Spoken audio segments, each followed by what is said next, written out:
কাঁচা আলু আর আটা দিয়ে মুখরোচক এই নাস্তাটা ঝটপট বানিয়ে নিতে পারেন ঘরে থাকা উপকরণ দিয়ে। আসসালামু আলাইকুম বন্ধুরা, স্বাগত জানাচ্ছি শারমিন কিচেনে নতুন একটা রেসিপি দেখার জন্য। আশা করছি আজকের রেসিপিটি আপনাদের কাছে ভালো লাগবে। আজকের রেসিপির জন্য এখানে আমি মিডিয়াম সাইজের 2টা কাঁচা আলু নিয়েছি। আলুটাকে ছিলে আমি ভালো করে ধুয়ে নিয়েছি। এখন একটা ছুরির সাহায্যে আমি ছোট ছোট করে কাট করে নেব। আমার সবগুলো আলু কাট করা হয়ে গেছে। এখন আমি একটা বাটিতে তুলে নেব। তুলে নিয়ে আমি ভালো করে ধুয়ে অফ স্কিনে আলুগুলো আমি সিদ্ধ করে নেব।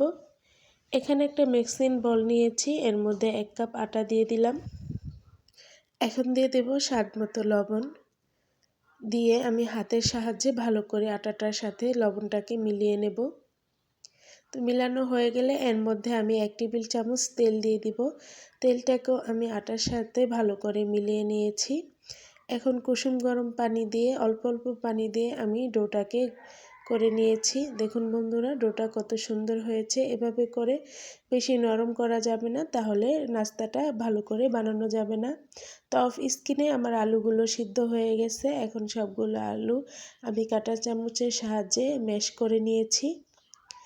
আমি একদম ভালো করে ম্যাশ করে নিয়েছি। এখানে দিয়ে দিলাম 1 টেবিল চামচ কাঁচামরিচ কুচি, একটা পেঁয়াজ কুচি, স্বাদ অনুযায়ী লবণ, হাফ টিস্পুন হলুদের গুঁড়ো, হাফ টিস্পুন মরিচের গুঁড়ো, ধনিয়ার গুঁড়ো দিয়েছি, হাফ চা চামচ জিরের গুঁড়ো, চিলি ফ্লেক্স দিয়েছি হাফ চা চামচ, ধনিয়া পাতা। এখানে দিয়ে দেব আমি 2 টেবিল চামচ চালের গুঁড়া। চাইলে আপনারা এখানে আটা বা ময়দাও ব্যবহার করতে পারেন। আমার কাছে চালের গুঁড়া ছিল, তাই আমি চালের গুঁড়াই দিয়েছি। হাতের সাহায্যে এখন আমি ভালো করে মেখে নেব। তো ভালো করে মেখে নেওয়া হয়ে গেল। এখানে আমি আটাটা যে ড্র করে নিয়েছি, এটাকে আমি 2টা লেচি কেটে নেব। দেখুন বন্ধুরা, সমান ভাগে আমি 2টা লেচি কেটে নিয়েছি। আমি 2টা বড় সাইজের রুটি বানিয়ে নেব। তার জন্য এখানে আমি কিছু আটা ছড়িয়ে দিলাম। দিয়ে এখন আমি বেলুনের সাহায্যে রুটিটাকে বেলে নেব। ভিডিওর এই পর্যায়ে আমার সকল বন্ধুদের কাছে একটাই রিকোয়েস্ট, প্লিজ একটি লাইক দিয়ে আমার ভিডিওটি দেখে নেবেন বন্ধুরা। তো বন্ধুরা, আমি এভাবে করে 2টা রুটি বেলে নিয়েছি। এখন রুটির মধ্যে আমি দিয়ে দিয়েছি 1 চামচ টমেটো সসটাকে আমি রুটির সাথে ভালো করে মিলিয়ে নিয়েছি। এখন বানিয়ে রাখা আলুর পুরটা আমি দিয়ে এভাবে হাতের সাহায্যে চেপে চেপে ছড়িয়ে নিয়েছি।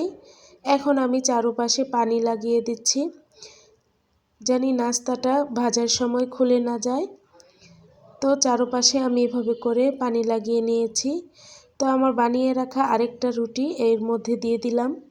দিয়ে ভালো করে চারপাশ চেপে চেপে লাগিয়ে দিতে হবে। দেখুন বন্ধুরা, আমি চারপাশ লাগিয়ে নিয়েছি। একটা ছুরির সাহায্যে এভাবে করে আমি পিৎজার মতো কাট দিয়ে নেব। দেখুন বন্ধুরা, দেখতে একদম পিৎজার মতোই লাগছে। এভাবে করে আমি সুন্দর করে কোণা শেপ করে কেটে নেব। ভিডিওর এই পর্যায়ে আমার সকল বন্ধুদের কাছে একটাই রিকোয়েস্ট, আমার চ্যানেলটি সাবস্ক্রাইব করে আমার পাশে থেকে যাবেন বন্ধুরা। তো দেখুন বন্ধুরা, আমি কিভাবে করে কাট করে নিচ্ছি। সবগুলো নাস্তা আমার কাটা হয়ে গেছে বন্ধুরা। এখন আমি সবগুলো তুলে নেব।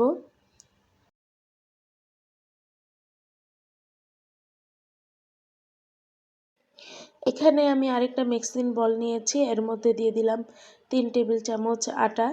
আটার মধ্যে দিয়ে দেব স্বাদ মতো লবণ, ধনিয়া পাতা কুচি, হাফ চা চামচ চিলি ফ্লেক্স দিয়ে অল্প অল্প পানি দিয়ে একটা গোলা করে নেব। গোলাটা বেশি পাতলা করা যাবে না বন্ধুরা, একটু ঘন করেই করে নিতে হবে। বানিয়ে রাখা নাস্তাগুলো আমি এর মধ্যে দিয়ে এপাশ ওপাশ করে আমি গোলাগুলো লাগিয়ে নেব।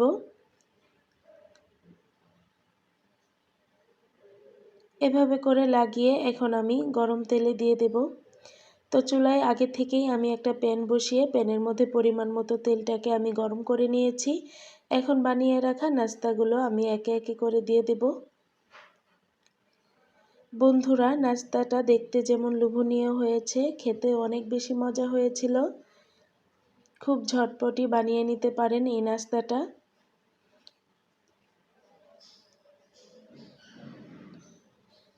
দেখুন বন্ধুরা, আমি নাস্তাগুলো দিয়ে নিয়েছি।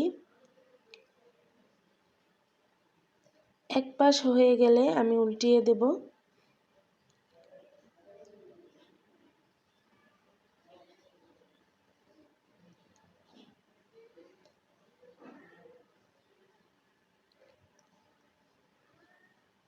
নাস্তাগুলো আমার আরেক পাশ ভাজা হয়ে গেছে, এখন আমি তুলে নেব।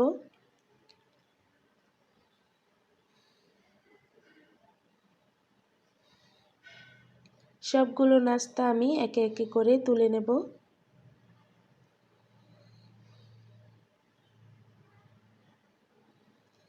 আমি একইভাবে বাকি নাস্তাগুলো ভেজে নিয়েছি। দেখুন বন্ধুরা, দেখতে কত লোভনীয় ও মজা হয়েছিল অনেক। এভাবে অবশ্যই ট্রাই করবেন। তো সবাই